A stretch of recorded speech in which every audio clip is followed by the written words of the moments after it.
Hey, it's Evan from Lux BMX here. Today I want to run through some frequently asked questions that we often come across.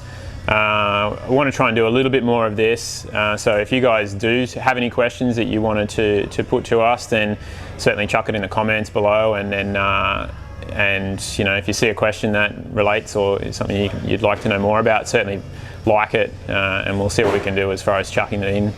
But we'll try and do this on a more regular basis.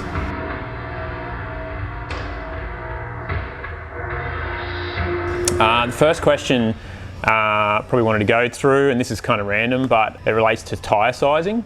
So a lot of people probably have come across sort of variances in tyre sizing from different brands and different tyres, and it can be a little hard sometimes to decipher what size tyre you need or why one tyre seems to be bigger than another. So I guess it is a relatively simple answer. But yeah, it's something that can get a bit confusing. So essentially, different companies will use, I guess, a different baseline for what their tyre width is based off, and that is pretty much off the width of a rim. So if you're looking at, say, one company, Odyssey for instance, they may base their tyre widths, their standardisation off one width rim, versus someone else like Federal or someone like that may have a slightly different baseline for their tyre. So a 20 by 2.2 from one company might be a different width from a 20 by 2.2 for another company. So it's a bit frustrating, there's no standardisation, but it's just the way it works. Another thing to consider is that some tyres will bag out a little bit more depending on the pressure. So if you've got a lower pressure tyre, so something that has a lower pressure rating, or even a lower TPI, which is the canvas in the tyre, so the threads per inch, the bag of the tyre will get bigger the more pressure you put in there. So yeah, some tyres that have a higher TPI, so a finer thread per inch, may have a more conformed, or you know, the tyre doesn't bag out too much. If you have any questions with that, certainly with tyre sizing, just hit us up, we can work that out.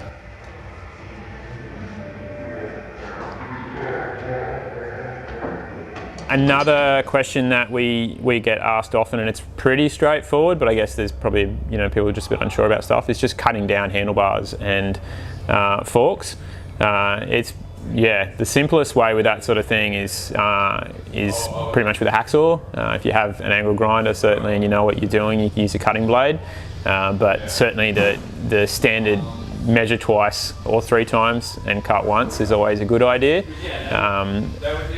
I would probably, if you are thinking of cutting down your set of bars, or your forks even, and you're unsure about how much, write it first and then go from there.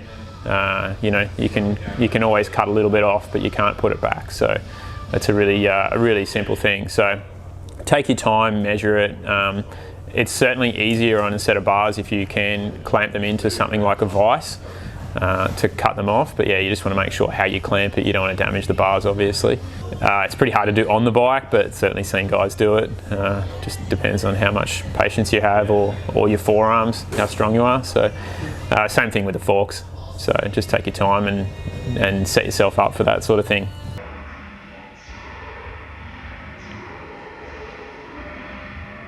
The last topic we get asked quite often is in regards to warranty. What warranty means and the definitions of warranty from different manufacturers and what you're entitled to. So if you're sort of unsure about anything, certainly hitting up a manufacturer in regards to their warranty terms and conditions is the straightforward answer. So it does vary from different companies. So some companies may offer lifetime warranty on certain componentry. So, you know, Odyssey is a good one, for example. Their bars and forks and cranks, and Sunday with their frames. You know, they offer a lifetime warranty, which is probably one of the best around. But certainly the terms and conditions is something that you really should look into.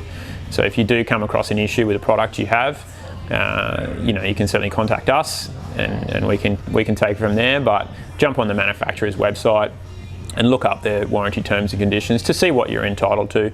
Most companies are pretty good. If you've got, you know, even if you have any sort of issue, it doesn't hurt to ask. Reach out to us or reach out to the company, and hopefully they can sort it out for you. So.